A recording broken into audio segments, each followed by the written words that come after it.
रहे हैं हम इसमें काव्यखंड जो हम शुरू करने जा रहे हैं कक्षा 9 में दो हिस्से होते हैं। पहला होता है गद्यखंड जिसमें हम निबंध, कहानियाँ और एकांकी नाटक पढ़ते हैं। दूसरा हिस्सा होता है हमारे यहाँ कविता खंड का। काव्य में हम दोहे, कविताएं, छंद, रोला, उल्लाला इस तरह की चीज़ें पढ़ते हैं। तो इसमें जो कबीरदास जी हैं हमारे निर्गुण पंथ के प्रदर्शक रहे। ये भक्ति काल में अगर किसी व्यक्ति को सही ढंग से जाना जाता है तो निर्गुण पंथ में हम कबीरदास जी को पढ़ेंगे। कबीर के जन्म और मृत्यु के बारे में अनेक किंवदंतियाँ प्रचलित हैं। कहा जाता है कि सन 1398 में काशी में इनका जन्म हुआ था। कहते तो ये भी हैं कि जिनकी कबीरदास जी के जन्म के साथ ही इनके माता पिता की मृत्यु हो गई थी और उन्हें एक जुलाहा दंपति ने पाला पोसा था। नीरू और नीमा नाम के एक निसंतान दंपति थे। उन्हें कबीरदास जी गंगा के किनारे पड़े हुए मिले थे। ऐसी इनके बारे में किंवदंतियाँ हैं। भक्तिकालीन निर्गुण संत परंपरा के प्रमुख कवि कबीर की रचनाएं मुख्यतः कबीर ग्रंथावली में संग्रहित हैं, किंतु कबीर पंथ में उनकी रचनाओं का संग्रह बीजक है। इसके 3 भाग हैं, साखी, सबद और रमैनी। साखी में कबीर जो नीति उपदेश हैं उनको बताते हैं। कबीर अत्यंत उदार, निर्भय तथा सद्गृहस्थ संत थे। उनके बच्चे का नाम कमाल था और बच्चे का नाम कमाली था। तो बहुत सारे दोहे उन्होंने कमाल और कमाली को उपदेश देने हेतु लिखे हैं। कई जगह दोहों में उनका नाम आता है कमाल का, कि कमाल इस बात को समझ लो। और उनसे ये पता चलता है कि बार बार वो उन्हें प्रेरित करते रहते थे इस चीज़ के लिए। राम और रहीम की एकता में विश्वास रखने वाले कबीर ने ईश्वर के नाम पर चलने वाले हर तरह के पाखंड, भेदभाव, कर्मकांड का खंडन किया है। उस समय में जो तत्कालीन समाज था हमारा, वो बहुत विचित्र स्थिति से गुजर रहा था। हेलो अंकल जी। हाँ जी, कहाँ है? तैयारी है पूरी? सही बता। सही में? क्यों हंस क्यों रहे? नहीं तो कै बजे की है? 3:30 बजे। 3:30 बजे तैयार हो जाएंगे? ठीक है, तो पक्का 3:30 बजे तैयार हो। ठीक आंटी तैयारी हो। ठीक। हर तरह के पाखंड, भेदभाव और कर्मकांड का खंडन किया। उन्होंने अपने काव्य में धार्मिक और सामाजिक भेदभाव से मुक्त मनुष्य की कल्पना की। ईश्वर प्रेम, ज्ञान तथा वैराग्य, गुरु भक्ति, सत्संग और साधु महिमा के साथ साथ आत्मबोध और जगत बोध की अभिव्यक्ति उनके काव्य में हुई। कबीर की भाषा की सहजता और उनकी काव्यात्मकता की शक्ति है। जनभाषा के निकट होने के कारण उनकी काव्य भाषा में दार्शनिक चिंतन को सरल ढंग से व्यक्त करने की ताकत है। सबसे पहले हम कबीरदास जी का जीवन परिचय पढ़ना चाहेंगे। तो जीवन परिचय में क्या क्या चीज़ें हम जानते हैं?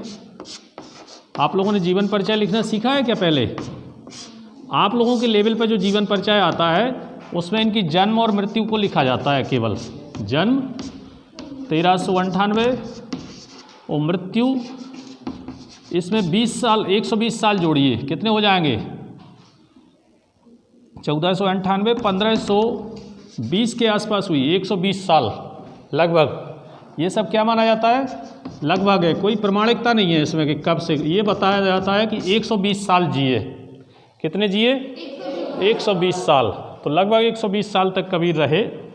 कबीर का जन्म हुआ काशी में और मृत्यु हुई मगहर में। मगहर बिहार में है। ये मगहर के नाम से उन्होंने बहुत सारा कुछ अपने साहित्य में लिखा हुआ है। पैदल चलते थे, देशाटन होता था उस समय। एक परंपरा थी जो संत परंपरा कहलाती थी अपने भारत में। एक चातुर्मास आपने अभी सुना हो, जैन धर्म में अभी भी चलता है। प्रवचन करने के लिए लोग अपनी एक जगह स्थिर हो जाते हैं, मंदिरों पे, धर्मशालाओं में कहीं ना कहीं, और धर्म के संबंध में लोग अपने अनुयायियों के लिए उपदेश दिया करते हैं। ये आज भी जैन धर्म में प्रचलित है, लेकिन आज से लगभग 100 साल पहले, 200 साल पहले हमारे हिंदू धर्म में ये बड़ा वैसा काम था। लोग अपने जीवन के जो 4 हिस्से थे, ब्रह्मचर्य, गृहस्थ, वानप्रस्थ और सन्यास, तो ये हर व्यक्ति के जीवन का हिस्सा हुआ करता था। ब्रह्मचर्य जो जीवन होता था 0 से 25 साल तक चलता था, और 25 वर्ष तक हर मनुष्य विद्या अध्ययन के लिए, सीखने के लिए प्रेरित होता था। उसके माता पिता उसे गुरुओं के पास भेज देते थे और वहीं आश्रमों में अपने गुरुओं के पास जाके उनके सानिध्य में रह के प्रत्येक व्यक्ति के जीवन में ज्ञानार्जन का जो निश्चित समय था उस समय में वो विद्याएं प्राप्त करते थे।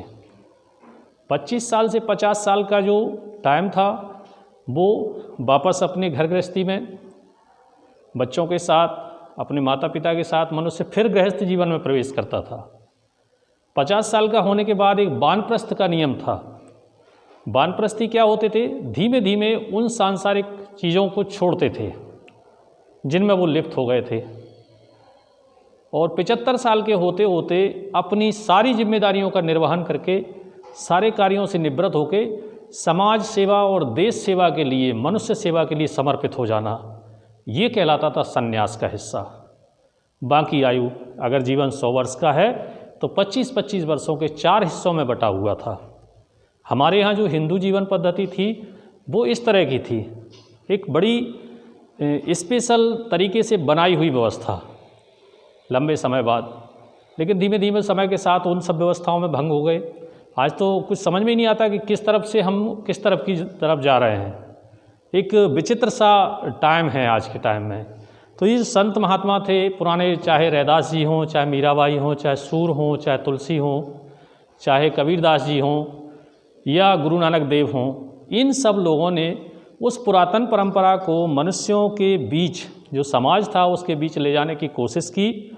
और हमारे जो देश में पुरानी जो धार्मिक मान्यताएं थीं, उन मान्यताओं में अगर कोई गलत चीज़ें, कुरीतियाँ आ गई थीं तो उन कुरीतियों का बड़े जोरदार ढंग से खंडन किया।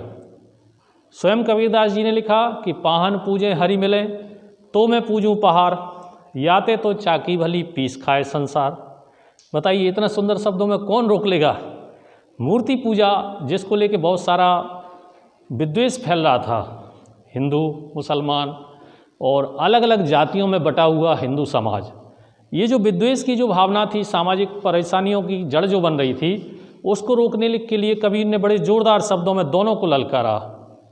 उन्होंने मुस्लिमों से कहा, काकर पाथर जोड़ के मस्जिद लई बनाए, ताचड़ मुल्ला बाग दे क्या बहरा हुआ खुदाए।